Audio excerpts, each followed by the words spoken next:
Welcome. We'll go ahead and get started with our work session this evening. First up, is there a motion to accept or modify the agenda? Madam Chair, I'd like to modify the agenda tonight so that we can include some sort of discussion about our budget. I thought that was supposed to be on this work session schedule, just a basic overview update of where we stand. But this is our last work session before the public hearing with the Board of Supervisors. It advertised as June 10th is the public hearing. And so this is really our last opportunity to discuss amending our ask so that we can truly advocate to get as much money as humanly possible for our speed system. Is there a second? I second it.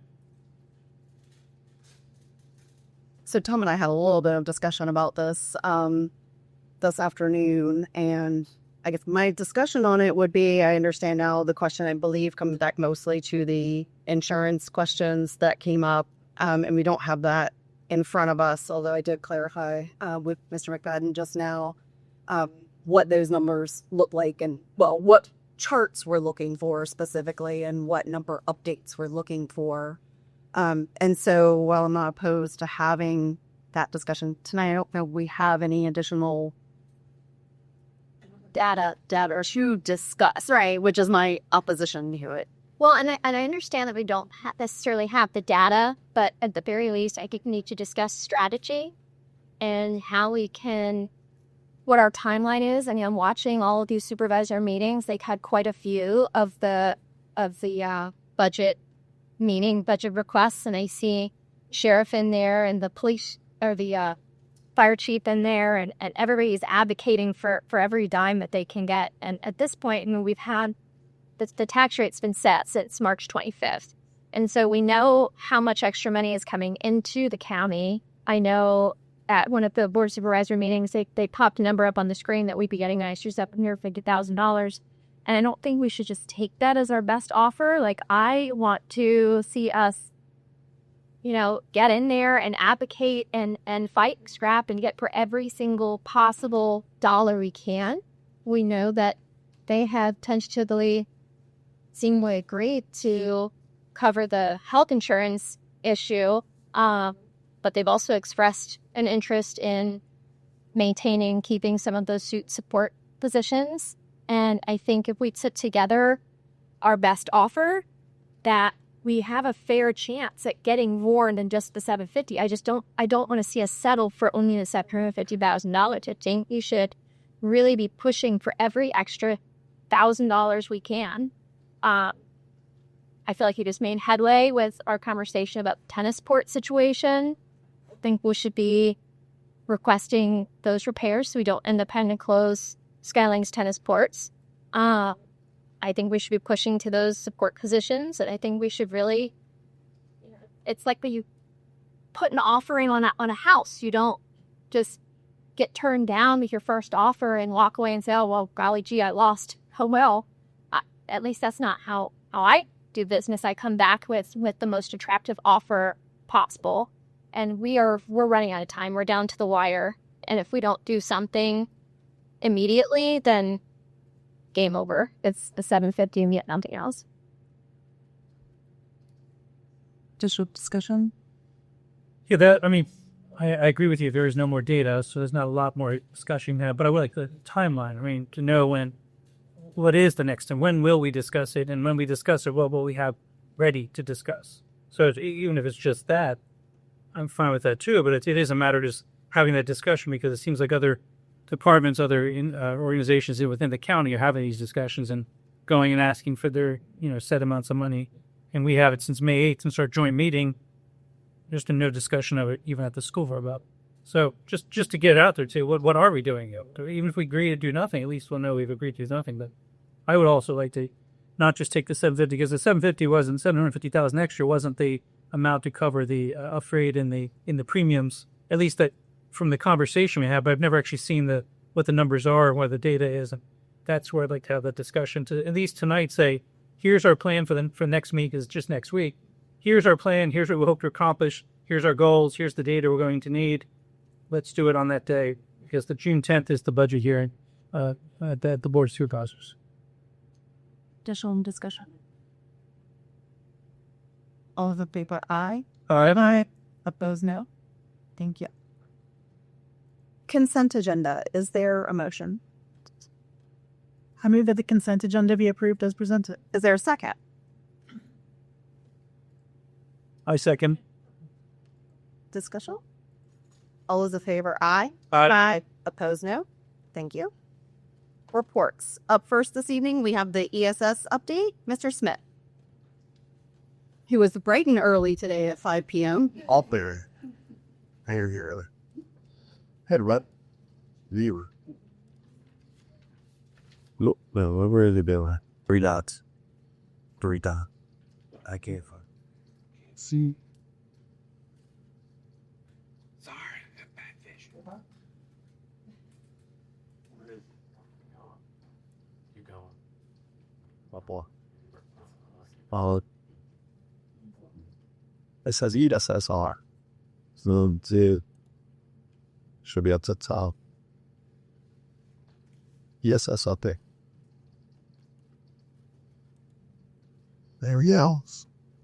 Let's just on the lines a minute.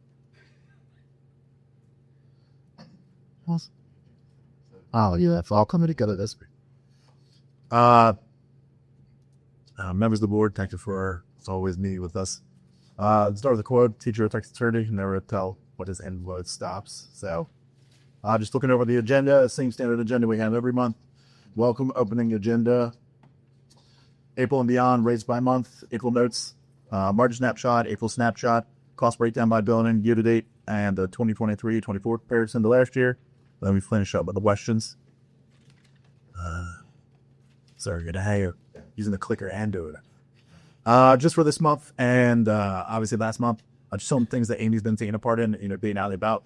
Career and internship fair, the senior career day, job fair at the local library, family fun day, the Explorer Expo fair, and this Friday, just making everybody to a baseball game. Hopefully, if there was good enough weather. But she had not spearheaded getting to contact the local minor league team. He got some tickets, and they're going to be acknowledged at the game. So, really great program, a great project she put together. So, super proud of her for doing that. Flipping over to the next. Fill rates continue to improve. We went Thursday to 82% rough without factoring in the building subs, up 2% for March.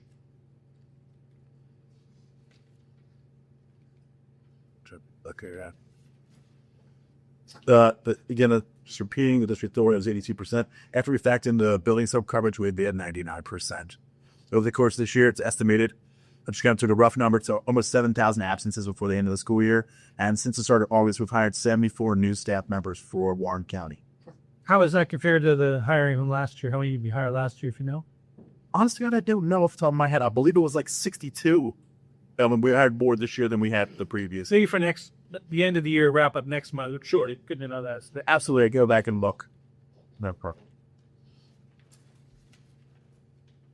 So as we saw before, March snapshot, that 1240, filled absences 9 to 58, unfilled 277, leaving us at that 80% fill rate. Again, up that 3% from last year, from the 78% last year. Big jump this month. The absences went down, obviously, but the fill rate went up. Filled 730 of 888 absences, putting us in an 82% fill rate this year as opposed to the 62% last year. So, again, just doing a great job. Let's doing a great job in filling those needs that the schools have.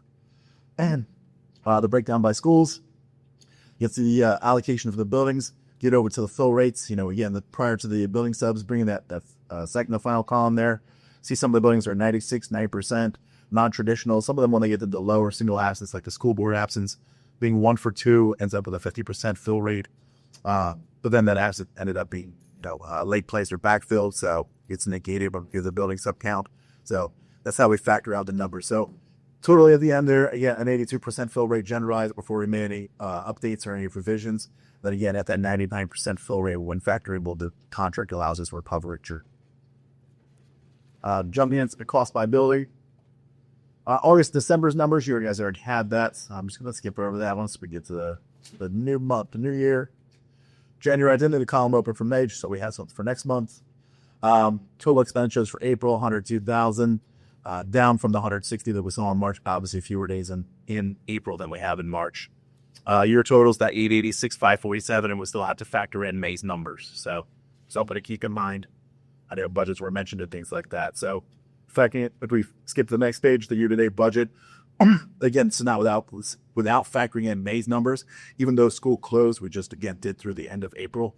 So you'd see that the total amount spent there is that $886,546, leaving us the residual column, the remaining is a $62,000 difference compared to last year, down that 60% from last year. False. Are there any questions? Have you thought of it? I like to tell you this frequently because I was so harsh on you last year. You did a great job, I think, of doing this. These are great numbers. Thank you very much. Great fill raise. We haven't done obviously the final numbers yet for the cost effectiveness of it, but it seems like it's going to be still over budget, but less over budget than last year. Yeah. And the fill rate's better too. So, do you have any? When you're talking to your team about things you'd like to see change for next year? What we'd like to see is that we kind of throw those lifelines out this year. We were trying to get established with the colleges, the local universities, where we didn't have a real college support system there. So hopefully getting the name out through the spring, we weren't able to secure a lot. I think we only had 2 or 3 student teachers that ended up being able, but we now have the connections, the lifelines to start getting the prep for the fall so that we can allocate there. So I assume that'll help bring us on. We have another year of positive reputation that's going around. Amy's been doing a fantastic job being out about it in the area. The phone calls, the interaction that she's had, the being on site has really, I think, helped with the administration and the building itself, as well as having that hands-on presence. So while our numbers are great this year, I anticipate, even a modest increase over next year, which, is the way we want it to trend and kind of go. So we've taken a lot of great first steps this year to kind of cover, our feet wet in a couple of areas that I'd like to see us expand and kind of branch into. Has your company or Ms. Drake has done a survey to the teacher or the principals asking how they felt it went compared to? Actually, I had the school survey. We surveyed the schools. We surveyed both the subs themselves to see how they thought the year went, and we surveyed the principals and the administrators of the school just to see what they thought. We look for individual reviews on the substitutes themselves because we have a small enough population here that we can get, what did you think of, substitute A or paraprofessional B or so-and-so. You kind of get an independent rate so that obviously as we're coming back, we put our aces in places when it comes time for positions of maybe more importance when it comes to things like as long-terms or building subs. We can lean towards the people that have a better reputation or better rapport with the school while factoring in these new people. Again, there's a lot of new people, and I'm sure you're experiencing this as you go through your own hires. Education on a whole is a down. There's not a lot of people graduating every year. There's a real dearth of qualified educators out there.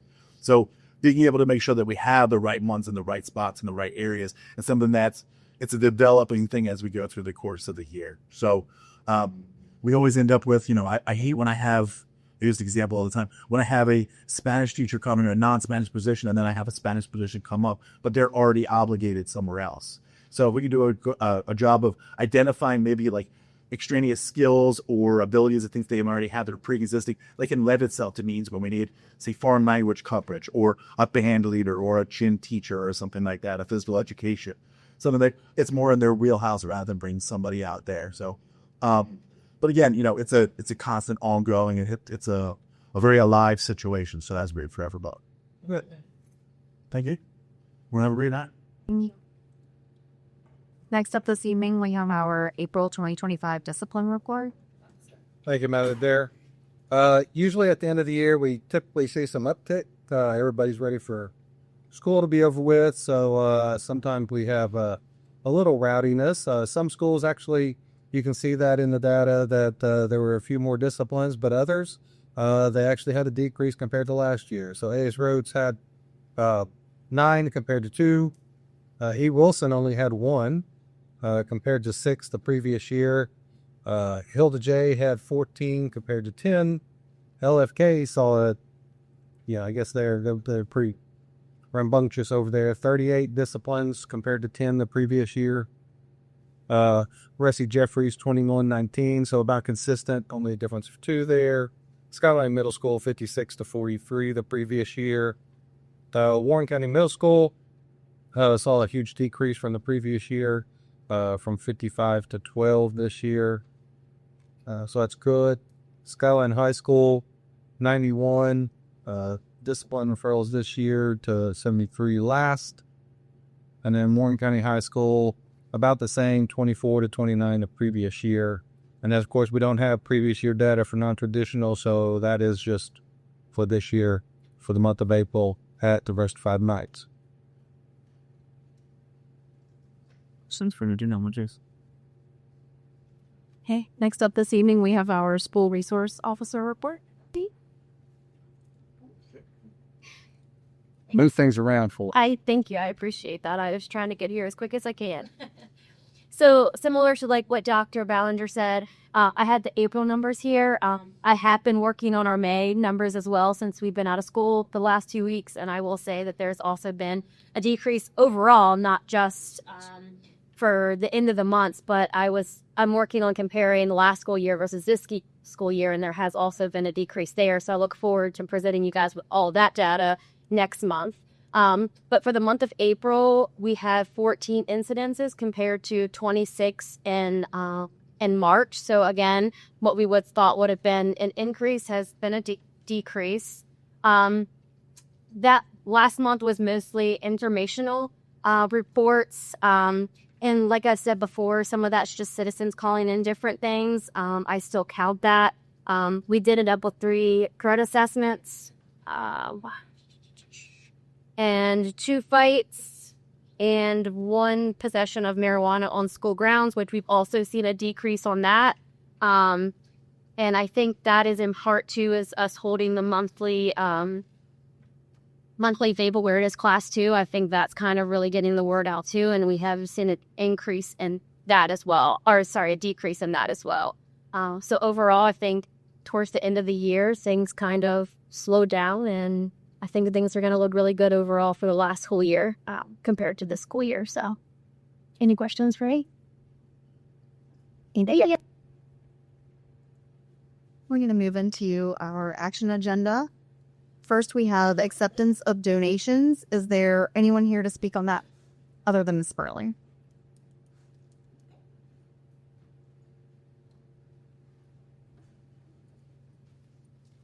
Good evening, everyone. I am here on behalf of the Warren County Public Schools Special Services Project Hope Team. The McKinney-Vento Homeless Act, Assistance Act guarantees school enrollment for children and youth experiencing homelessness. And our McKinney-Vento liaison, Ms. Joanna Martin, supports families with enrollment, transportation, free school meals, and other resources. We are so fortunate to have developed really wonderful partnerships with a variety of community organizations who support our students experiencing housing insecurity. And we would like to recognize and thank the following generous donors during the months of March and April of this year. In March 2025, we had donations to the Glass Slipper, Karen Cockrell, dresses and dress shirts for the Glass Slipper, David Morales, suits for the Glass Slipper, Sharon Diamond donated a dress for the Glass Slipper. Christine Capozio, dress and jewelry for the Glass Slipper. Andy Braid, dress for the Glass Slipper. Height Kids Foundation, dresses and shoes for the Glass Slipper. Veronica Diamond, a dress for the Glass Slipper. And in April 2025, again, donations for the Glass Slipper. Dresses were donated by Denise Shirts and corsages by Fussell Florist. So we would just ask that that these donations would be considered for acceptance with gratitude. Okay, is there a motion? I move that the Warren County School Board accepts the donations as presented to Warren County Public Schools to McKinney-Vento liaison with gratitude. Is there a second? I second it. Discussions. All those in favor, aye. Aye. Aye. Opposing? Thank you. And thank you to all our donors. Thank you. If I can demo quick flow to our next upcoming event that will benefit our students experiencing housing insecurity. The Height Kids Foundation is sponsoring an event called the Dueling Disco on June 27th, and that is supporting their Clothe the Kids initiative, which is to provide new choice school clothing to students in need in our community. They have provided us not only with vouchers to provide new school clothes for all of our McKinney-Vento students, but other students in need within the community. So for them, we're so very fortunate to have such a huge outpouring of community support. So my next report is hopefully going to have a lot of really exciting things on it. If you are interested in finding out more information, go to duelingdisco.com. And there's going to be a dance-off, and Dr. Boucher is participating. And our own Project Hope team, our representative is Colin Miller. So if you're interested in taking a look there, we hope you'll support the Project Hope team, Colin Miller. Sorry, Dr. Boucher. Get extra points for bringing video clip during your presentation next time. Thank you. Next up this evening, we have the third reading and recommendation for approval of GDBD support staff leaves and absences and GDBD-E3 unpaid leave of absence request form. Is there anyone here from the public who'd like to speak on this? Okay, Ms. Drake. Good thing.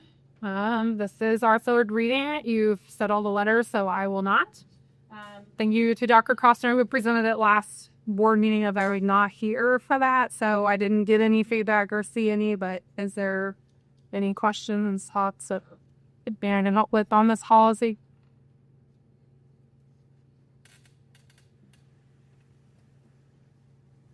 Is there limited? But it's over beach. Yeah. Which proposal success motion? Does it say no action? Because down here about it. Something's wrong with mine. I'm good.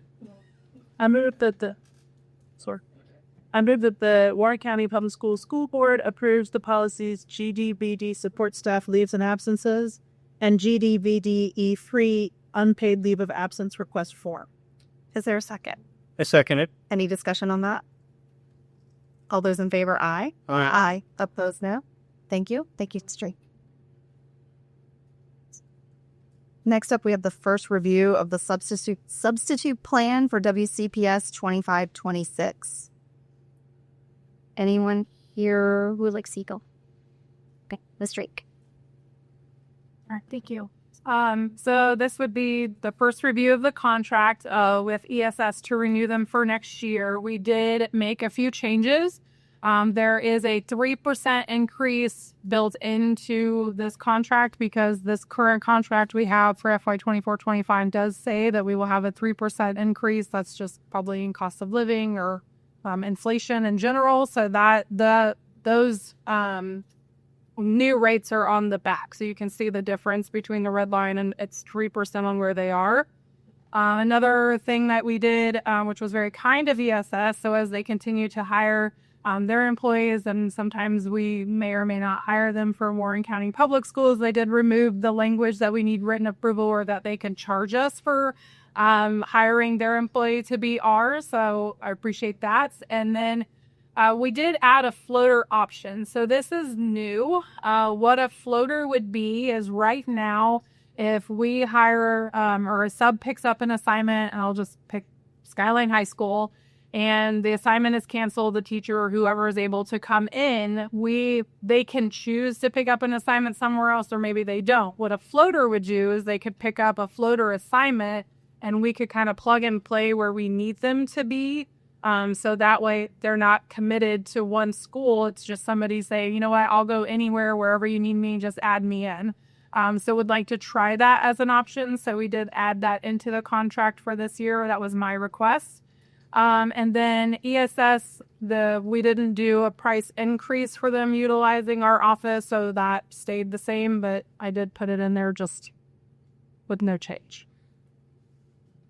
But anything you would like to see or that we can talk to ESS as they are here about the revised contract that we would like to see. I will say with this, because they have to send us to their legal teams to review. If there are changes, I would need to present to that tonight to them. So hopefully their attorney can assist, because then I have to have it uploaded Friday for our next Wednesday meeting. So it's a quick turnaround. So I know it's your first reading and looking at it, but if there is something, I just want to give them the opportunity to have that time with their legal team to review it. You said the biggest difference is just the 3% increase, which is fine to have because you should. But other than that, it's just basically the same. Right. Are there any things from your end that you would like to? I mean, obviously they put this together for you, right? This is their contract to you. We met and I said what I would like to see. So this is really based off of what I've requested from them. And then them actually just removing their written agreement and charging us if we did hire, because we have hired some of their employees to be ours. So So you don't have any other things you'd like them to do? That's it. not this hike. The floater was kind of thing to add, just because right now, if they pick up an assignment, I can say, okay, well, this assignment actually got removed and you can go here because of driving and liability. So that's why we looked into the floater. Okay. So, any recommendation to that? What is their percentage that they get on this? 3%. No. I mean, I think it was like they charged 30% or something like that, right? Because we had argued that over the years of like what their profit is that's charged through each. So that would be a new pay rate to the employee, and then the bill rate, and that percentage. I don't know if you know off the top of your head. 30.9. yeah. Okay. We know what it was this past year. Same. It's the same. So nice. So I'm sorry, it says 30.9. Yep. 3% in recycling. Right. Correct. To the the workers. So the subs are getting okay. But That was what I was trying to clarify. So thank you. Anything additional from the street this evening? Apologize. This is the one that was new action. So we'll hear about it again on Wednesday. Thank you. Okay. Next up, we have the Warren County Public Schools 25-26 salary scale revision approval. Is there anyone who would like to speak on this evening? Okay, Strick. All right. So after we sent out contracts and the pay scale for everybody to review, I had probably about 300 emails. Just questions, different scale. It's new. So it was really nice to get those to help provide clarity. So some of this, or one of them specifically, is the titles on pages 10 through 12. They weren't on our old scale, so I'm just adding those in, just kind of keep it clear. So like if a bookkeeper, high school, middle school, really just transparency and adding that in there.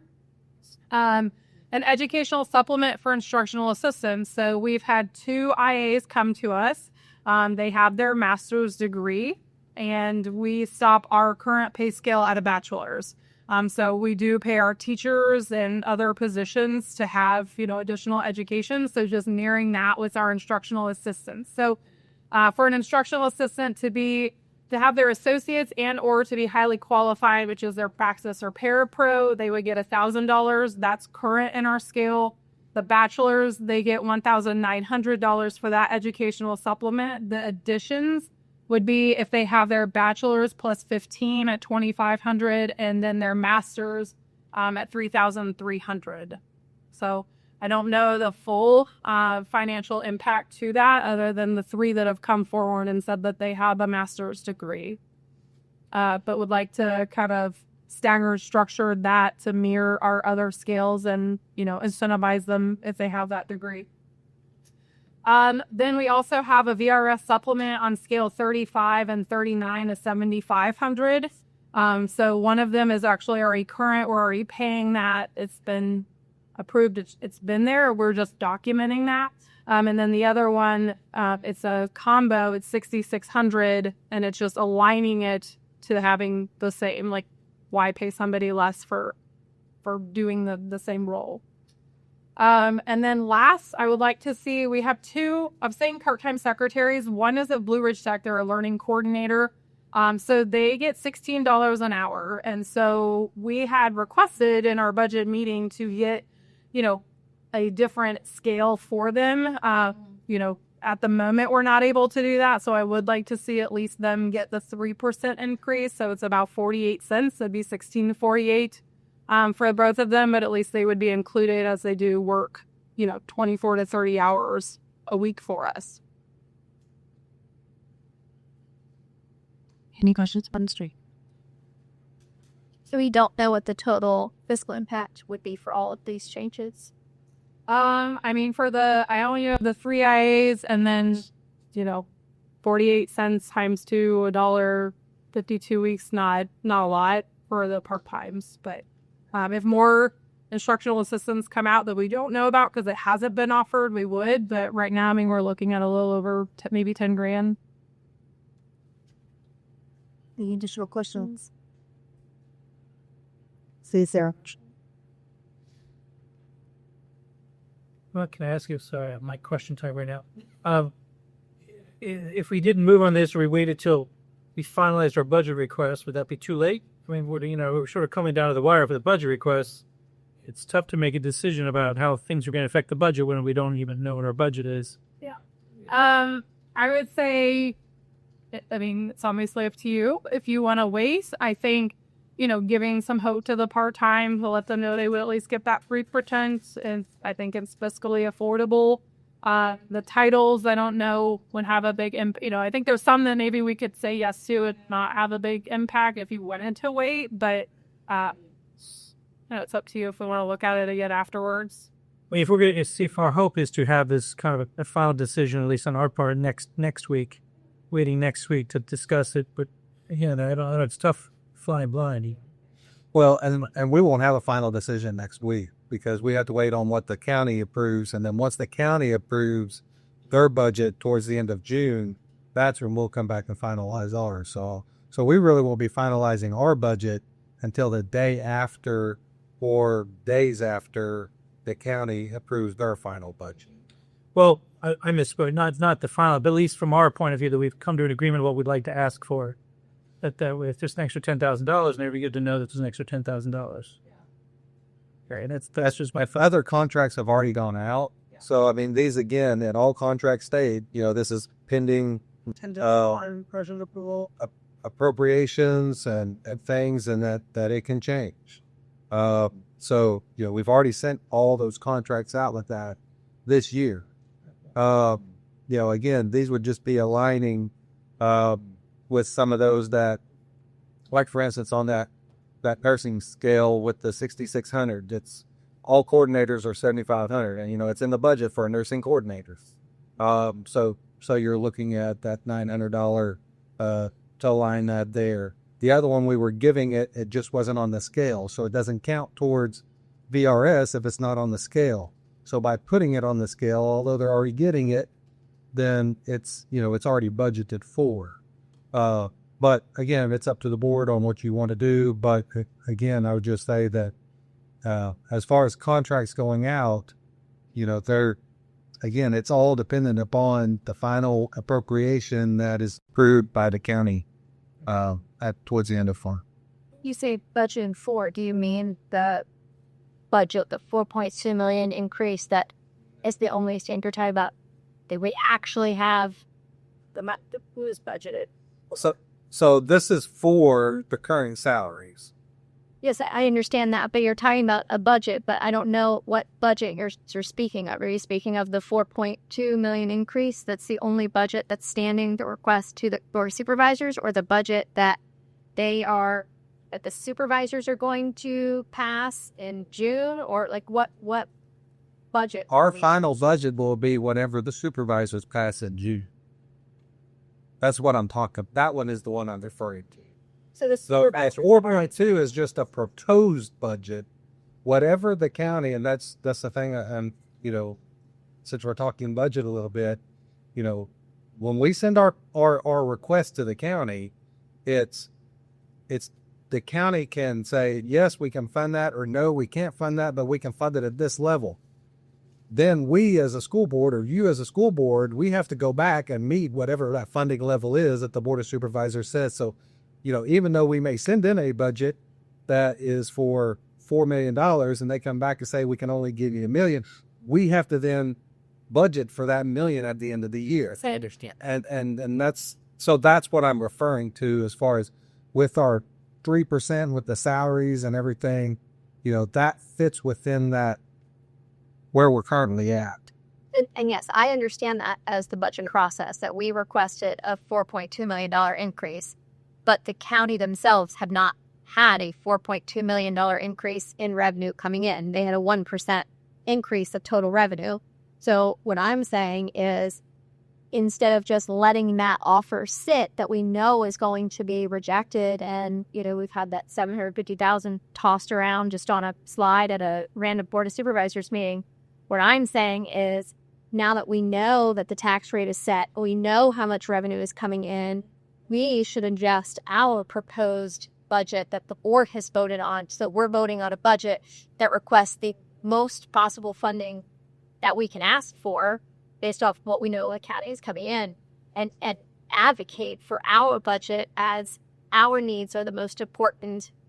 No offense to the other departments, but I feel like it's our turn to get a funding increase.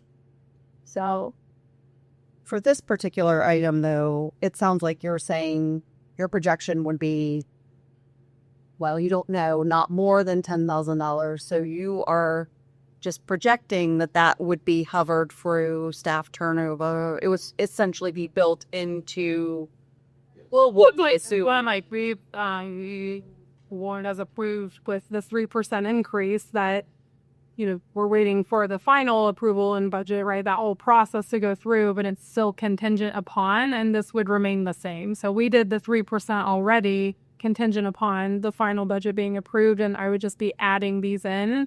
I'm saying 10,000 as a rough estimate. So, but I mean, I think it's. So if we vote in favor of this tonight, what that would allow us to do would be to add this 10,000 into our new request for a new proposed budget that we could then vote on at our first meeting in June, which would be before their public hearing with the Board of Supervisors. Right? So strategically, that would make sense for us to vote on this in favor of this tonight so that we can add that to a new proposed budget request to submit to the supervisors before their public hearing.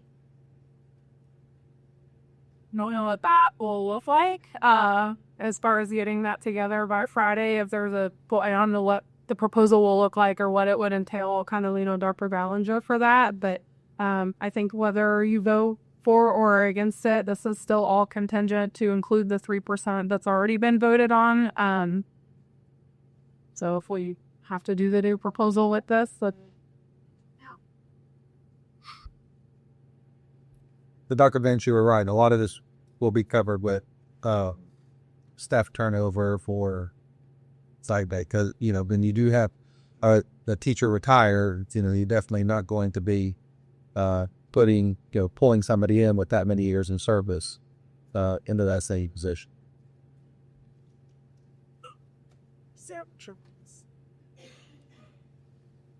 I move that the Warren County School Board approve the revised 2025-26 salary scales and part-time secretary adjustments as presented. Is there a second? Any discussion? All those in favor, aye. Aye.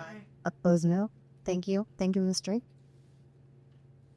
Next up, we have approval of the local school wellness policy. Is there anyone here who would like to speak on that? Dr. Costner.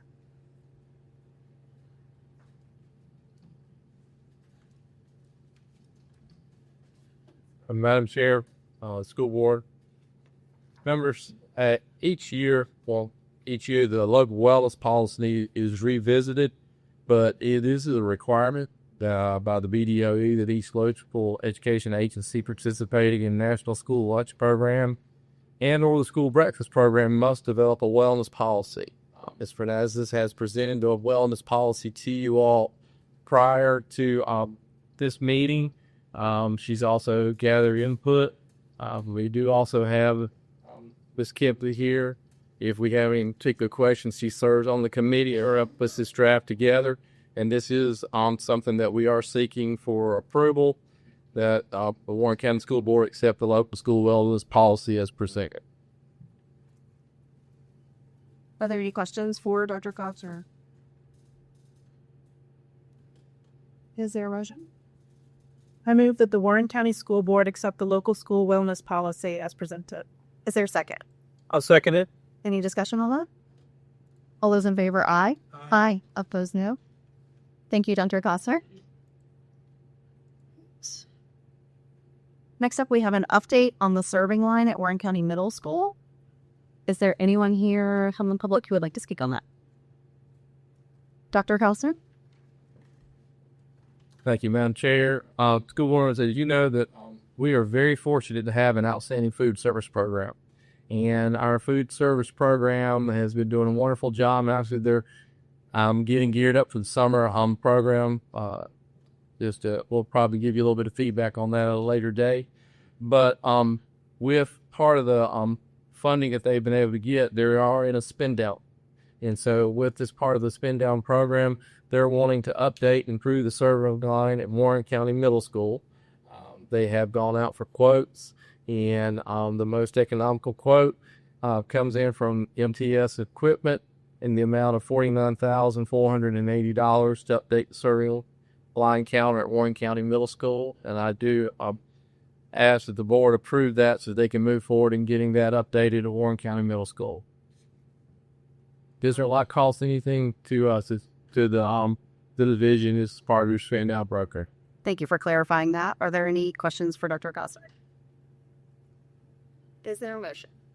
I move that food services be approved to purchase MTS equipment in the amount of $49,480 to update the serving line counter at Warren County Middle School. Is there a second? Oh, second. Any discussion on that? All those in favor, aye. Aye. Opposed, no. Thank you. Thank you, Dr. Gossen. Next up, we have the third reading and recommendation for approval of GCCB, Employment of Family Member, GCBEA, Leave Without Pay, GCBI, Civic Duties. Is there anyone here who would like to speak on that? Dr. Hosser. Thank you, Madam Chief. As you know, our school board policy subcommittee has been working diligently and reviewing different policies, and this is the third reading. The first reading was on April the 23rd. Second reading was on May the 7th. So bring forth the third reading for these policies, which is GCCB, GCBI, and GCBEA. I'd like for the board to approve those. Are there any questions for Dr. Kusk? Is there a motion? I move that the Warren County School Board approves the policies GCCB, Employment of Family Members, GCBEA, Leave Without Pay, and GCBI, Civic Duties as presented. Is there a second? A second. Any discussion? All those in favor, aye. Aye. Aye. Opposed, no. Thank you, Dr. Koster. That's a big chunk. Okay. Next, we have... I'll do it for you, Dr. Koster. Thank you. Next up, we have the first reading of FECBA, Energy Efficient Construction, FECBB, Accommodations for the Disabled, FEG, Construction Planning, FF, Public Dedication of New Facilities, FFA, School Names, FG, Retirement of Facilities, FK, Facility Renovations, GA, Personnel Policies, Goals, GAA, Staff Time Schedules, GAH, School Employee Conflict of Interest, GBC, Staff Compensation Procedures, GBD/BG, Board Staff Communications, GBEA-E, Acknowledgement Form for Employees Alcohol and Drug-Free Workplace, GVEA-R, Drug-Free Workplace Professional Staff, GBEF/JHCL, Lactation Support, GC, Professional Staff, GCB, Professional Staff Contracts, GCBB-Supplementary Pay. Is there anyone here from the public who would like to speak on those? Dr. Gallagher. Thank you, Madam Chair. As you can see, the school board subcommittee, policy subcommittee has been working diligently on reviewing the different policies, and these were the ones that have been submitted. This is just for a first reading. There is no motion that is needed, but was there anything that within your first reading, have you had an opportunity to see that you would like to be added or deleted to any of these? And just to let you know, to kind of help with this, a lot of the subcommittee, when they presented it, there were some added, at least some most of them, but no major changes were made as they reviewed the policy. So there was some minor changes, as you can see within the red line lights. Is there anything from our portfolio? Yeah, I would just agree with that assessment that I did review all of these and that there were no major changes. Yeah. All right, yeah, they were just getting up to speed, and there was no very few changes, so they know what they have been. Thank you. And you, Well, we're still on this topic, though. I would like to ask this question came up to Ms. Lowe and myself today about future, like what we're doing with the SBMA right now is having us go back over all of our current policies and sort of updating, making sure they're up to speed. But then there's always going to be new policies that come out, and I don't think we have any plan in place of what to do about that. I know when we go with SBMA, whenever it was a year ago, we discussed that. So we're just going to go with this right now because policies were behind the times. But there are new policies coming on with legislation, so I don't know what our plan is to do that. The SBMA offers that as well, I believe, but I don't make. It seems like we should at some point, whether it's tonight or elsewhere, to talk about what our plan is for that. I think at one point we're talking about having our lawyers do it. That gets awfully expensive. So SBMA has an opportunity to have a division that does that too. So maybe that's something we can talk about. But it is something from the Policy Review Board point of view. They're doing a great job of getting us these things in the time we even to be. But when there are new policies coming, I got an email from them today saying here's some new policies. Sort of like, here they are. Do you want them? Like, well, we can't want them because we're not part of that group. We don't have a subscription to have that to it. So it could be something we could think about getting involved with. Except for laws that are coming out July 1. Laws are coming out July 1, maybe even laws that have come out earlier this year. I mean, we obviously haven't had anything in place for the past year to cover any new laws that have come out in the past since even last July. So we don't really even know what laws we're not up to speed on in that sense. The only thing we ask them to do is go through the laws that we currently have, don't make any new ones, just revise the old ones. So that's what they're doing. That was our contract with them. But for a couple bucks more, they have an opportunity to go through and keep you up to speed on whatever new is coming out. And they have templates that they send out. Obviously, you can always agree with them or disagree with them, but that's what they have that service. So, Jacob, I think we had talked about calcium. Yes. So I had received a question about this same thing of, are they ensuring that we have policies for everything that we need? And part of it was referring to new policies, like you're saying, stuff coming out this July, but also just in general, like looking back, maybe there's stuff that we missed from 8 years ago or something. Like, are they looking at everything we're supposed to have and making sure we have it? And I can share the email back with you guys, but essentially what I was getting was, no, they're not necessarily doing that. And they're definitely not, like Thomas saying, they're definitely not writing new policies for new laws as they come out. What they're doing is looking at what we have existing and giving any recommended changes to that. But it's not to say that maybe we might be missing some policies. And I agree that that's something we as a board are going to need to decide on what to do with. Probably not right now tonight, but certainly that's a conversation we need to have. Then while we're on the policy subject, one of the things we discussed at the facilities committee meeting tonight was they have the upcoming liquidation sale of all the stuff back there. And then one thing that Mr. Smith had talked about for quite some time was that we need to update our policy on just making it more fair to allow for staff members to bid or purchase items, simplify the policy. So I don't know at what point SBMA will get to that. So maybe we could ask them to, and that's right, I guess it's policy D, and we could ask them to go ahead and review that policy sooner rather than later. That would be wonderful. And I would be on board with doing their their legislative policy services or whatnot. So I think we can elect it if we were in Elise Sands Anderson to do it, but I don't know if you're handing update. I think it would certainly save us a lot of money to just add that on to what we've got going on here. Yeah, the DN was last updated. We've revised around 2020, May 6, 2020. So it's been a while. Yeah, we can send that to them and ask them to put that at the top of the list to review when they review the next batch. Or I know also Dr. Cosner's been in those committees, or the facilities committee meetings. So if there's something specific that we want to work, and then they can run it through because they don't know what we're asking for. Yes, no, I'll be glad to look, see if I can actually compare to what some policies that may be out there and try to look at updating our policies to accommodate some of the concerns that transpired through our meetings, and be glad to put that in writing and if that would be my question is, would it need to come to you all? Does it need to go to the through the subcommittee? What would be the best process that you would like for us to follow? I'll be glad to. In the past, when that's happened, is we sent it to the SBMA people just to give it a once over, make sure it's okay. But since we wrote it, we revised it. We're just checking for just make sure they didn't notice anything we missed.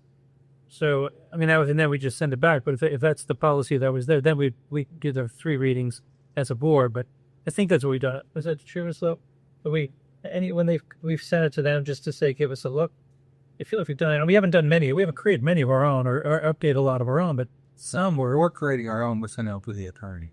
We're not creating, but we have specific things that we Right. Now, you guys do. Yeah. Well, yes. If there's something, then they can add that. But then also we do, if there's a question, we send those to the attorney to review because they do not have legal staff with SBMA for those policies. So. Well, yeah, I think that's the same way. I mean, the other policies that we put through today, like the GBDB, is the same kind of thing. That's something that we internally update it.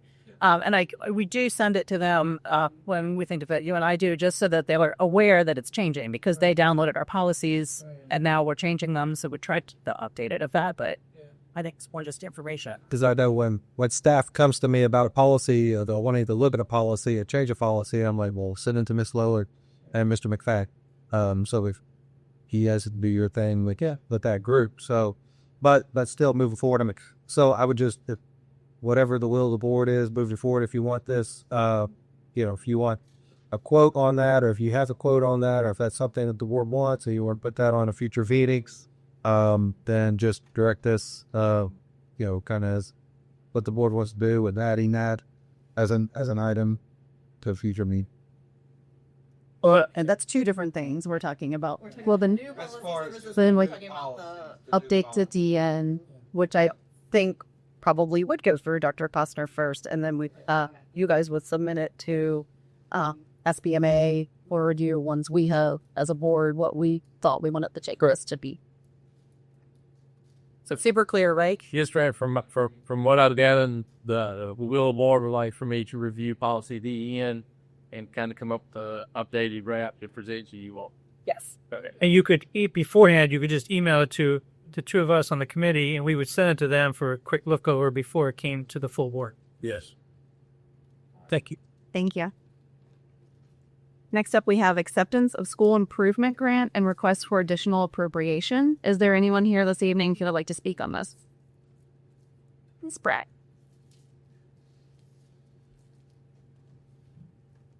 Good evening. Under the Every Student Succeeds Act of 2015, Ewilson Morrison, Leslie Fox Kaiser Elementaries, and Warren County Middle School are federally designated as targeted support for improvement, and Skyline Middle School is federally designated as additional targeted support and improvement. The designation allows the school to be eligible for a school improvement grant to support the implementation of selected evidence-based initiatives for English and math. The total amount of the school improvement grant for the 24-25 school year is $193,795.84.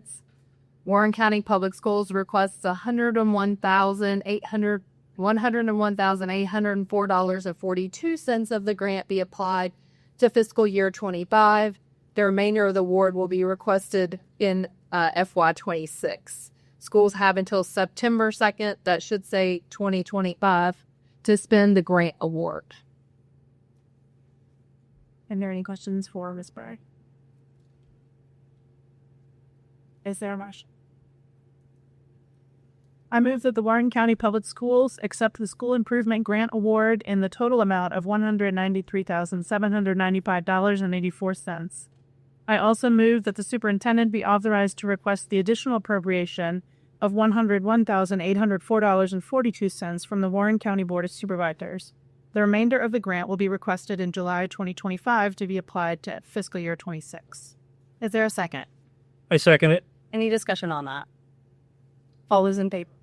I was favor aye. Aye. Leonard Bitsy, please. No. Thank you, Ms. Bragg. Okay. Moving on to our work session this evening. The first item is implementation of draft Title 1, 2, 3, and 4 grant applications. Ms. Bragg. The Title 1, 2, 3, and 4 applications seek federal funding to improve basic instructional programs, teacher and principal training and recruiting, support for language instruction for English learners, and increase the division's capacity to provide all students with access to a well-rounded education. The title grants are based on the previous year's allocation, and the applications are due by July 1st. The budget figures are preliminary, as we have not received the budget figures for the coming school year. Once the VDOE provides that allocation, the applications are revised as needed, and the budget can be adjusted. There is a summary of what each of the title grants covers that was part of the attached documentation on how the federal programs will be, the money will be spent and utilized. And also the application and assurances were attached for your review. So no motion is needed tonight, but just for your discussion, the applications for those federally funded title rates. Questions for Ms. Bragg?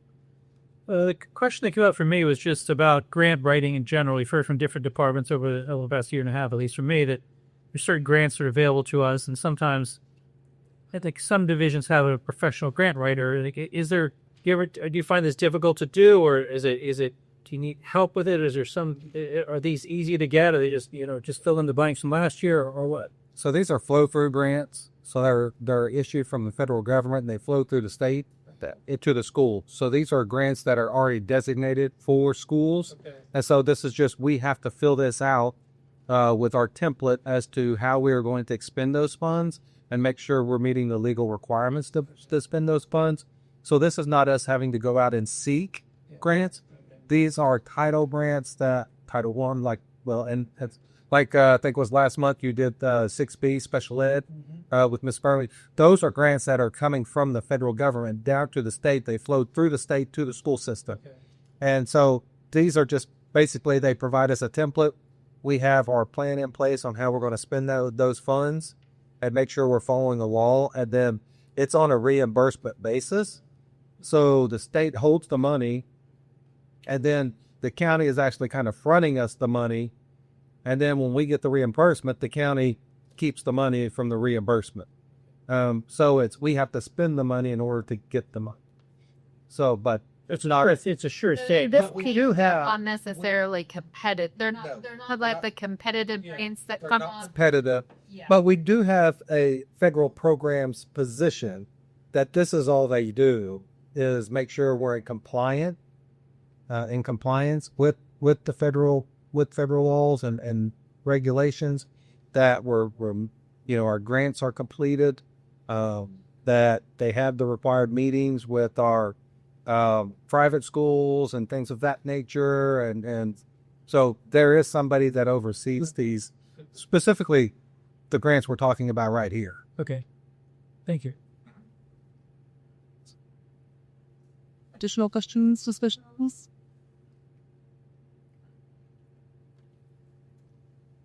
Next up, we have I have this also. So I have this one question. I know there's a short turnaround on our meetings with it being next week. Are we okay with voting on these for next week? I mean, if you're ready, we're ready, so that we can push it to the state. They're not due until July 1st. If we need to move them to the following work session, I can, but I just need to know when to post them so that when you're ready to vote. I think we would be ready, and I know Ro. Okay, great. Thank you much. Thank you. Next up, we have approval of minutes of the April 23rd, 2025 regular meeting. Mr. Noland. Yes, and the next item is for the minutes of the May 7th, and it says approval of, but really I just wanted to put them there for discussion. I think when those minutes were presented, there were some questions and suggestions that we bring it back to a work session, hopefully to get a little guidance and direction as far as just what the contents of the minutes should be, and help for myself and our deputy in preparing them in a way that meets your needs and meets the requirements of the law, basically, too. Which we definitely meet those requirements. That's the minimum. That's the floor, and I guess anything beyond that would be at the discretion of the board. Well, this at the last meeting you weren't at, this came up, and I had brought up the concept of saying, in that particular meeting, that meeting was me. We talked about the budget, and there was a little bit of back and forth between a couple of us, and none of that was captured. And again, I'm not necessarily saying it should or shouldn't be, but I guess it's the major concept. We've had this conversation before too. But what exactly is the purpose of having minutes? Is it to be a play-by-play? When we do our meeting down at the government center, it's a transcription. The video, there it is, every word everyone said. When we do this meeting, we don't have the transcription service, and it's a summary. And I know, again, I'm not necessarily pushing. I just think it's a question to say, do we want more information or less information? If the purpose of minutes, at least from my idea of a purpose of it, is for historical record to go back and say what happened, they're not as involved as maybe someone could get an understanding of what happened. They certainly tell you the overview. I get it. And that was something Miss Lowe mentioned last time. I was like, well, maybe minutes aren't supposed to be as involved as you want. So it's more of a bigger question from our point of view. Obviously, we could do whatever we want to do, whatever we agree on. I think I mentioned before, Shenandoah County has, play-by-play, word for word, or whatever that goes on. And I don't necessarily know if that's a good thing either, but it just seems we got up to speed on our minutes this year, so thank you for that. But I think, again, if someone wanted to go back and do some research from a couple of years later from today, it might be hard to find something. I mean, I could watch the video, obviously, but so it's more just the concept of whether the minutes should be more involved or less involved, or whether they should be transcriptions, or whether, whatever. Yeah, I guess I'm torn about that too, because no one will read 300 pages of minutes. So a summary and our videos are posted on the school board webpage there, where they access board docs, correct? Yeah. And I think when you look at policy, and I'm sorry if I interrupted you, Madam Chair. If you're wanting to look at policy, the board members can look at BDDG, and that is minutes. If you really want to dive in to see what policy states about the minutes, and then review what you want to do as far as moving forward, because I would say if you're wanting to adjust that, then let's have this conversation about the policy, if that's where you're wanting to move. Because I think when you look at that, policy does state that it's a summary. And I can tell you from looking at minutes, some of the summaries are just the heading of the action item at some schools. Yeah. Some schools, like you say, Mr. McFadden, gives a full transcript. Most do what we kind of do. You kind of capture what the action item was, kind of what the conversation was, but you're not into the minutia of the details as to who said what, or this specific person said this, or something of that nature. Is just kind of to capture the general vibe of what that discussion was. That way, to me, it would trigger me as a community member. Hey, I'm reading this. I may want to go watch that video, and now I can hear the full length. So, but it's up to the board. I mean, whatever the will of the board is concerning minutes, we'll do that. I just think that you guys start with policy BDDG, and kind of see where you want to go with that. I think on that particular item, yes, budget discussion, and there's all kinds of things that we discussed. And I know there were attachments on board docs, but I agree, like, you wouldn't know from the summary what any of those worksheets looked like. So I wonder if there's some compromise where we could link in those documents at that point, or even start timestamping. I know that would take work too, but timestamp to the meeting, like, okay, at hour 3 and 45 minutes, right, this is when we started talking about this budget discussion. I mean, I wonder if that would help people then not have to watch the entire video. They know exactly where they were going. I do know when the World Examiner, when they post stories about it, they do frequently say, go to this part of the video if you want to see this section, which is very, very helpful. Obviously, when it's down to Government Center, you can click to the section you want, so that's easy too. It's more just for this meeting, I guess, is more problematic in that sense. But with AI and things that are out there to make things easier, summarize, it shouldn't be harder to do. I mean, the question is obviously whether we want to do it, but it seems like with all the technology out there, it could be pretty easy to do in some manner. I'm not as up to AI as I should either. From my perspective, my understanding of meeting minutes, just separate from this board, just from like Robert's Rules of Order, has been pretty much what we have. And I think Robert's Rules goes into like, it's not supposed to be a transcript. It's not supposed to be a back and forth. It's supposed to be a record of the actions that were taken. So like there's motion, it was seconded, here's how the people voted. And we do have that, and we have some more details. So that's why, from my perspective, I feel like it is what I would expect for meetings. Now, that being said, if we wanted to do like an AI transcript of this meeting to publish, I wouldn't be opposed to that. But that's just what I was saying. I feel like this is what I would expect from the OR meeting minutes is what we have now. See, I don't think we need a transcript of everything because we have the video of it. However, you'll know that I love to go back, dig through I've dug through some of the old Board of Supervisors meeting the minutes. It's just not even funny. And when there is a work session item, with Robert's Rules, yes, if you are voting on an item, it's pretty straightforward, get into attached. But when we have something like budget discussion, what I'm used to seeing when I'm looking back through minutes is not just let a discussion on the budget, but a basic summary of the points that were volleyed back and forth. Typically, from what I've seen, it could be a paragraph, too. This referendum wanted to raise the budget, or you wanted to lower it more, do this one, do that, whatever. But it was just a very quick sentence or two of what the perspectives shared were, because a summary of led a discussion of the budget doesn't really give. Nobody could. That's not a Cliff's Notes summary type situation. You wouldn't know what was discussed. Then you wouldn't have to go watch the whole dating video.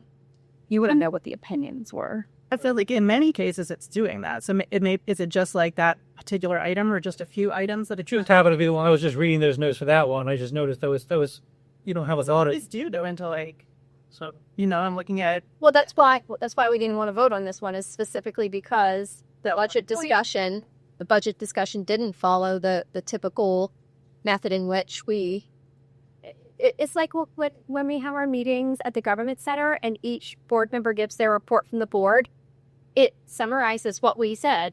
This person went here, this person did this person commented that. But there's no, in this Section D for that April 23rd meeting, yeah, I get it. It wasn't a pre-discussion, but it happened. And so it needs to be reflected in those minutes. Yeah, like on the one that's on next to May 7th, when we go through the school board reports, that's a line or two, very well summarized. We talked for longer than that, but I thought it was very well summarized. So this is sort of what happened, and that's kind of what it is. So, yeah, and I think, like even just looking at C right above that, it is saying like, here's what the presentation was about, the idea funding. Anyone is welcome to attend CX. So maybe it's just that one point that just isn't fleshed out to the way you expect, rather than like wanting to change our whole friction. Yeah, maybe it's from a day call. I don't know. I was just reading over it. It was something that it was a back and forth discussion, and it was just that. So it's not a condemnation of all the minutes or anything like that. Nothing. Just that one in particular was I think needs to have a little more fleshing out. Well, that sounds like something we could update, if not by next week, then the next work session for those particular minutes. It doesn't sound like I'm hearing anything about the May 7th minutes in particular. And then we can, as a board, look at BDDG if there's something that we did want to change. Great. Thank you. Thank you. Okay. Socks. Up next, we have substitute budget and sick leave payout overview. This is Drake.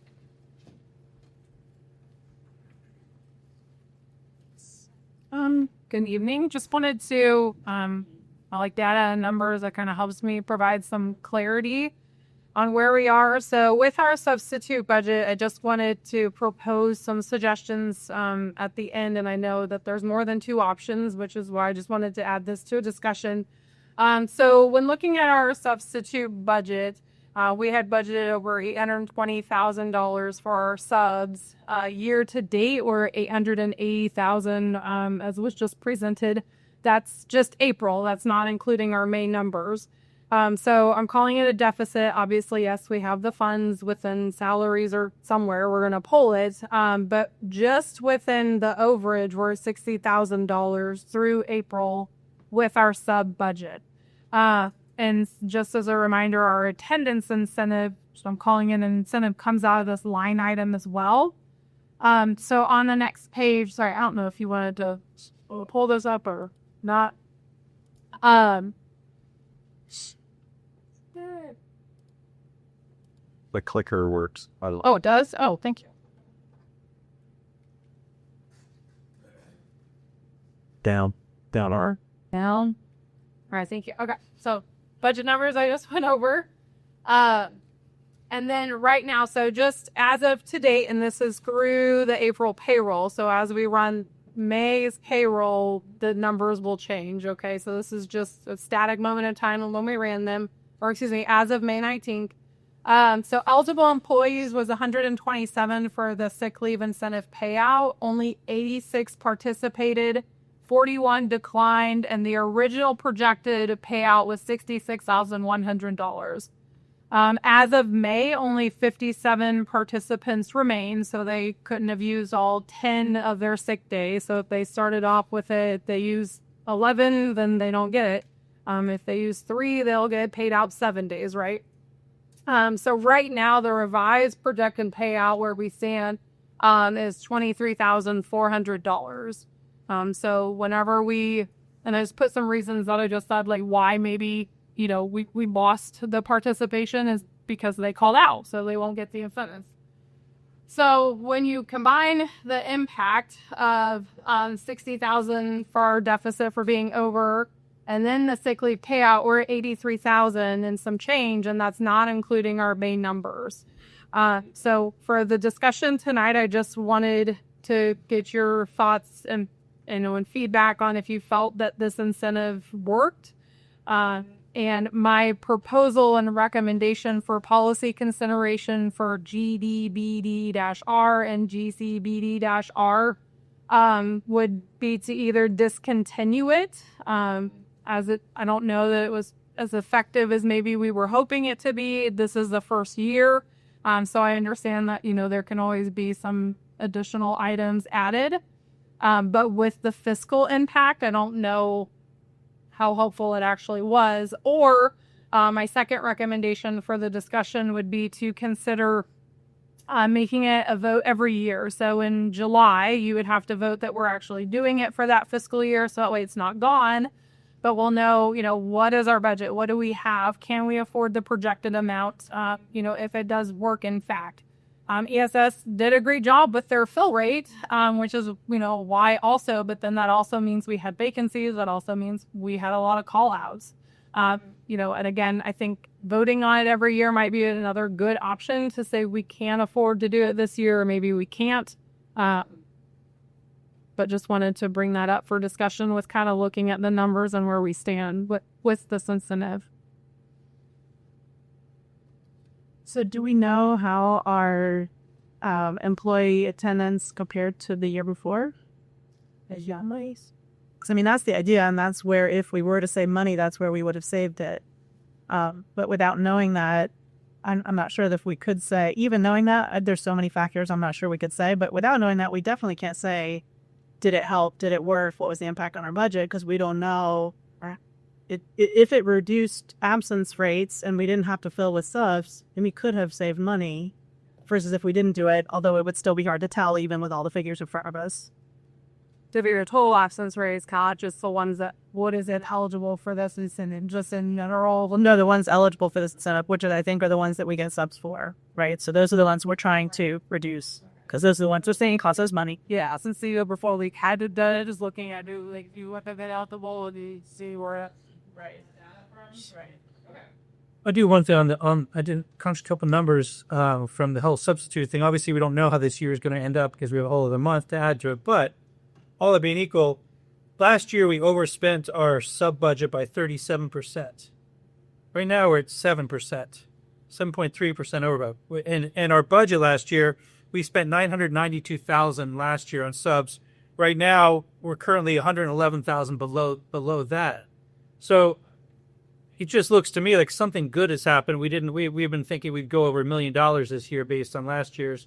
So all of these, I'm all for doing the yearly thing of saying let's just vote on it because you don't know what's going to happen. But at least based for all kinds of things, whether it was ESS doing great things or the incentive, but there's too many pulled a lot of levers this year. I would think we did way better this year financially from the substitute budget. Even though we blue classed our budget, we will go further back, but we're not 37%. We're not 37% over budget from last year like we were last year. So I think it was a great year. You as first year could take all the credit, if you want to. I wouldn't want to make any changes of it until we had some more data to see how it is. We could look at those 57 people that were still eligible remain. Say, if they had taken their 10 days, how would that have affected us financially? We could even ask them because we know who they are. Did it matter to you? Were you trying to actually get the payout? Is that why? Because that's a better thing. So I think the reason we incorporated was to be able to have our teachers stay in our classrooms longer and better and then reward them for doing it and not have to pay out. And it just seems like, again, we don't have all the data. The year's not over, but something good happened in the world of substitutes this year. I wouldn't want to monkey with it yet. I mean, unless there's some other data showing that. Okay. So data I'm hearing is just looking at the whole ASTs so far, see the impact. Is there anything else specifically you'd want? I think asking them for feedback is a good too. In the fee we can, whatever it is, the 57 individuals, and just see what they thought about it. I mean, I assume that they are going to be glad to get paid extra, but which will be juice per teeth. It'll be a super helpful to your and the Medicaid out. And so, we'll get that. And the 57 is as of May. So once this payroll was ran, maybe we'll see a bit decline in as well, reach out to this. But I do know there's been several emails of people excited for that payout and asking when it'll be. So, absolutely. On page 2, you list the decline participation as 41 people. You have 86 elected and 41 declined, so that makes up the total 127 who are eligible. Do they actually decline it, or just they didn't respond in the positive? I wasn't here, so I don't know if they sent an email saying I decline or I'm not doing it, or they just didn't respond. They just didn't participate. So I know we have a little bit of a rollout issue when we did it. I would highly recommend, if we do this again this coming year, to have you must say one way or the other whether you're in or out. So it isn't a matter of, so if someone doesn't respond or we know you must not have got the email or whatever.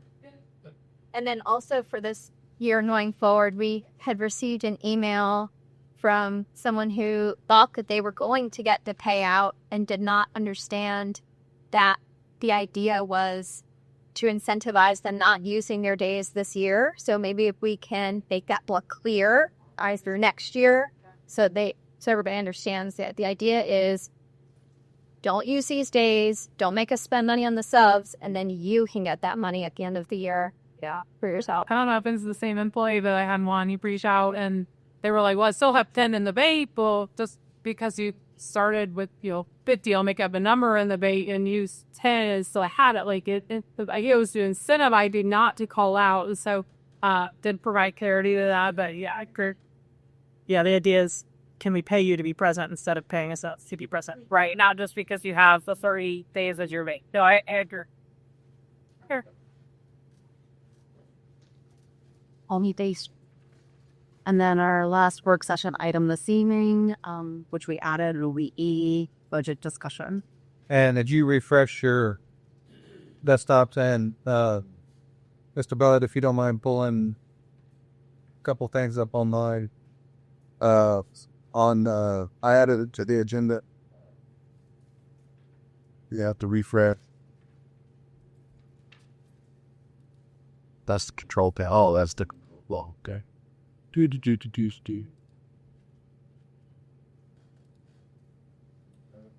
They'll be on down and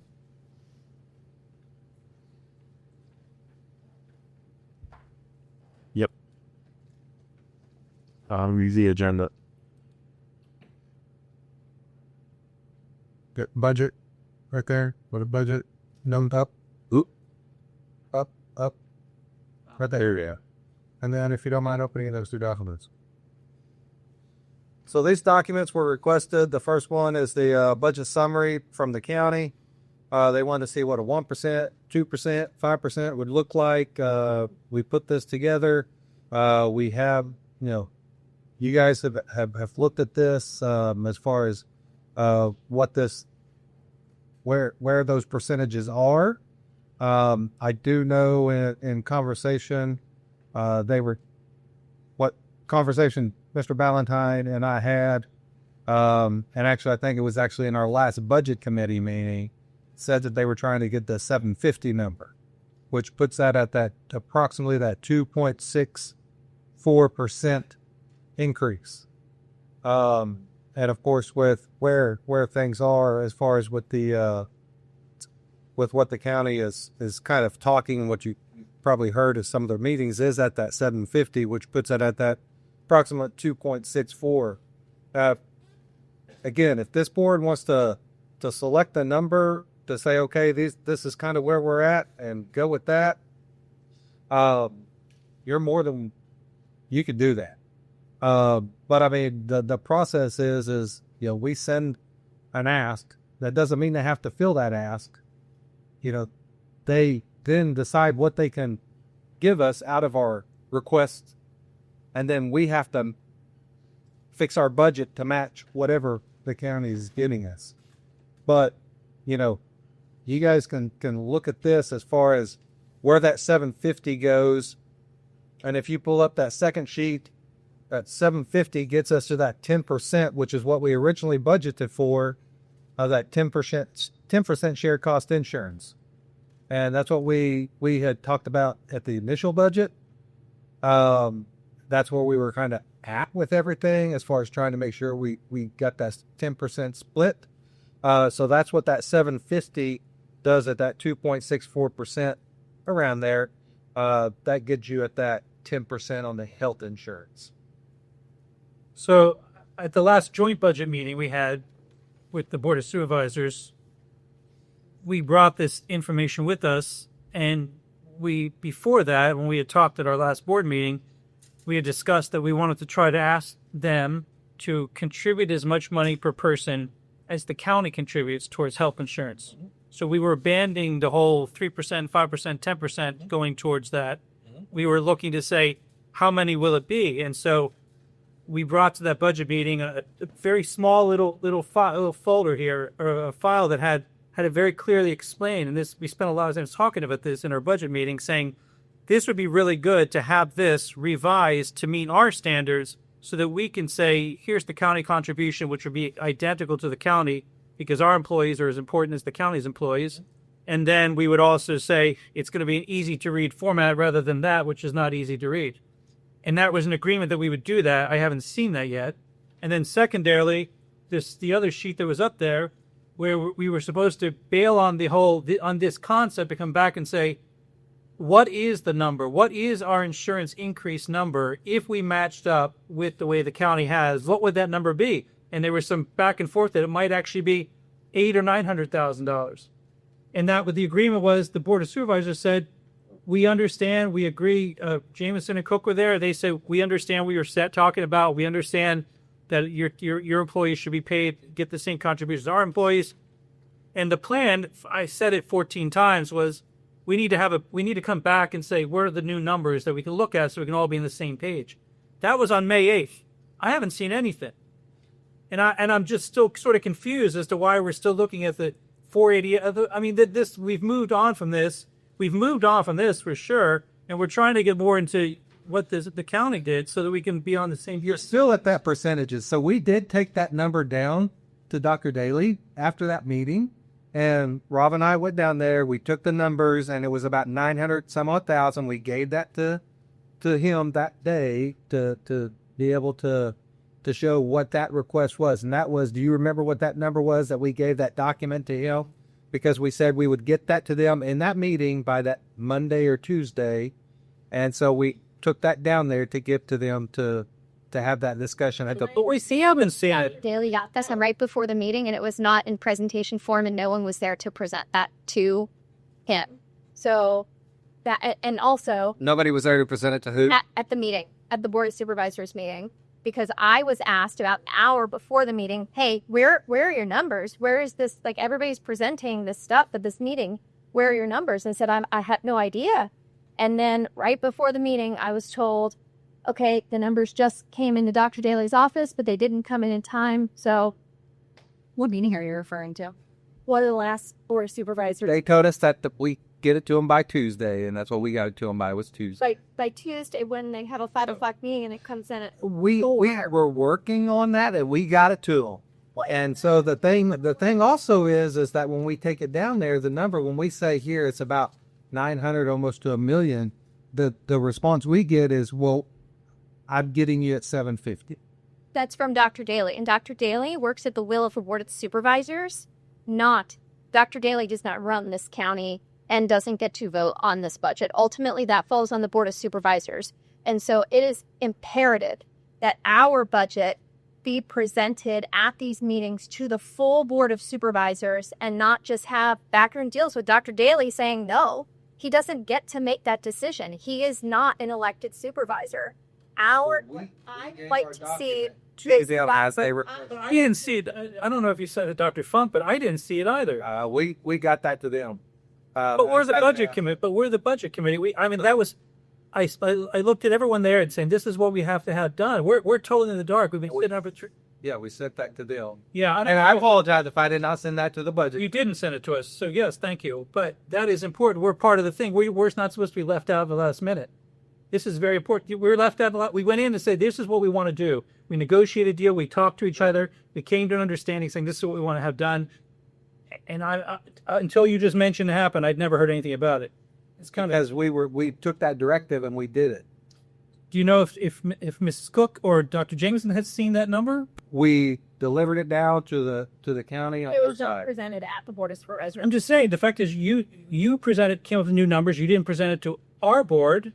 Maybe Daly didn't present to his board. It seems to be the way it's working.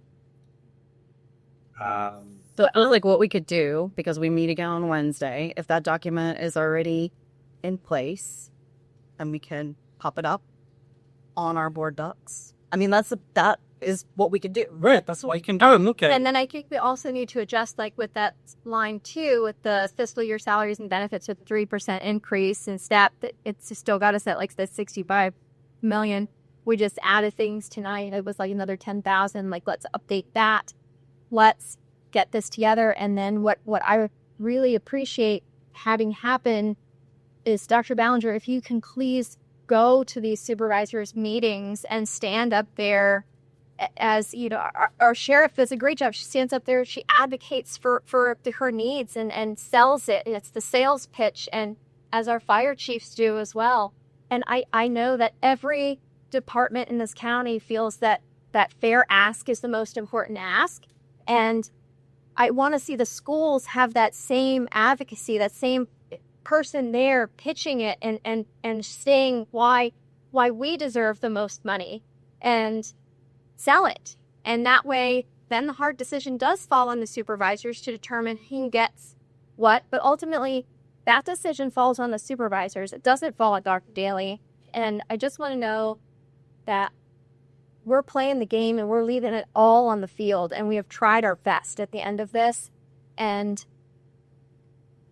not just accepting this random $750,000 that Dr. Daly has decided is what we're getting. So let's sell them on this, and let's add in also a request for one of the students of work coaches to help with the reading. That seemed like something that the supervisors had a sympathetic ear for, was keeping those positions, some of those positions at least. But let's make our best and final offer and really just sell it to them. I do agree with you on advocating for a budget, but I mean, it is certainly a different situation with the schools versus the sheriff's office or another department because, you know, the sheriff is in charge of her budget, whereas we are in charge of our budget, not Dr. Ballinger. And so that's why I think it's so important that we have these working groups between our board members. That really is where the advocacy should be taking place. And, you know, I'm not opposed to us asking Dr. Ballinger to attend their meetings sometimes to answer questions or something, but really he's not the decision maker for our budget. We are. And so that conversation should be happening between our two boards, which is the reason for the joint meeting and so on. I mean, I'm just saying it's a different situation for us than for any of the county firms. Well, and I would like our board to, now that we know that 4.2 is not happening, it didn't come in. So that is one of the things that I have been requesting is that our board vote on a new proposed budget request that is within the realm of possibility, that is more than $750,000, but within the realm of possibility of this is our best and final offer. And so that was. What do we think that number might be? Like, what do you think, ballpark or a range? Well, 1.2. yeah, somewhere over $1 million. I mean, one of the things we had that meeting was talking about what is the amount. If the board of supervisors that were at that meeting, again, they're not speak for the whole board, we're in agreement. Dr. Daly wasn't necessarily, but they were in agreement that we should be paying the same contribution, that our employees should be paying the same contribution. If we just start with that, that's going to be more than $750. I mean, I think that was I've never seen any numbers, so I don't actually know, but that's the thing. So if we can at least get in there and say, well, this is why we're asking you, gave us $750, it's just kind of a write-off. Maybe it's going to be $925. And the reason we want $925 is because in our joint meeting, we agreed that was an important thing to make sure we get the same payout. If even if it's just that, it's a win, it's victory. It's more because it's based on something reality that we did meet about and we came up with a conclusion. Right, and I'm saying that's why I'm wondering like what figure you think, because if we are thinking 1.2, well then okay, we'll figure out however much this health insurance is going to be. Let's say it's 900. Then what are we going to ask for next? And I think those IAs are about 34, 35 each. You know, could we do a few of them? Like we could see what we're looking at as potential things to ask for, knowing again they won't necessarily say yes, right. Just at least ask for. Yeah, I would like to get, as I stated this whole seat, more than flat funding, more money for the students. But it has to be a bit of a sell to be able to explain that why we need it, not asking for everything, but ask for some things that are just you absolutely need that.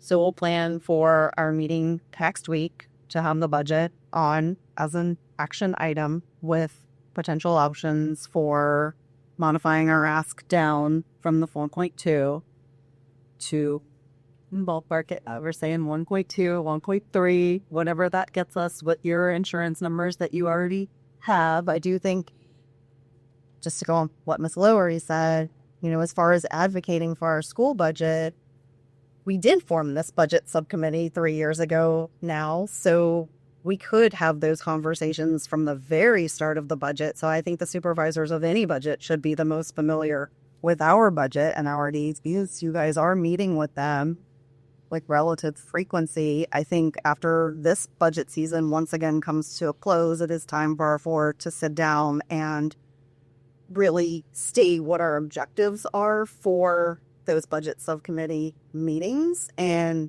what we expect to hear out of them. If we're hearing, you know, hey, the supervisors promised us $2.1 million, well, then the next action should be whoever the chair is, hey, let's pop that on our very next budget or our next meeting agenda, that this is, you know, what they're agreeing to, and we make sure that we get that. Because I don't want the narrative to be after the fact, our board has turned down money. Right. Because I just don't think that's true. And then that's our way to openly discuss it. And then when we're talking about, so you have information that you need to have put this together for next week. What we had just discussed in the facilities committee meeting about the state of the skyline, specifically tennis courts, and how they may have to be closed down to the public. There was a price in here somewhere. Of course, now I can't find your plan. But just to do that, the repair to the tennis courts. So for the public who may not have been here for that earlier meeting, at one of the prior Board of Supervisors meetings, there was discussion on the supervisor's end that they have a tennis court. It also needs repairs. And the comment was made, I believe it was Jane Meadows that made the comment that, well, the schools are going to be redoing their tennis courts. So instead of the county redoing theirs, we'll just spend the money to convert it to a basketball court. And so what my suggestion was in our facilities meeting earlier was that the county's tennis court is actually in better shape than our school's tennis court. So instead of the county spending that money to do the conversion to basketball, if they could take those funds that they intended to do the basketball conversion and instead give them to us, we could repair our Skyline tennis court so that we aren't forced to close it down.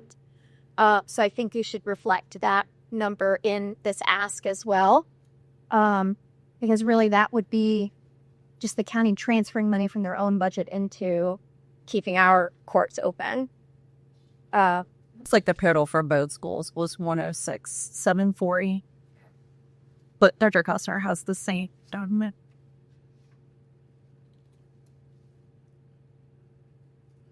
Any last thoughts on this?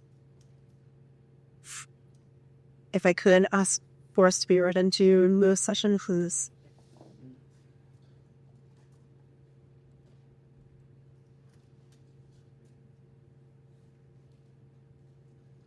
This motion is made that this open public meeting of the Warren County School Board become a closed meeting pursuant to Virginia Code Section 2.2-3711.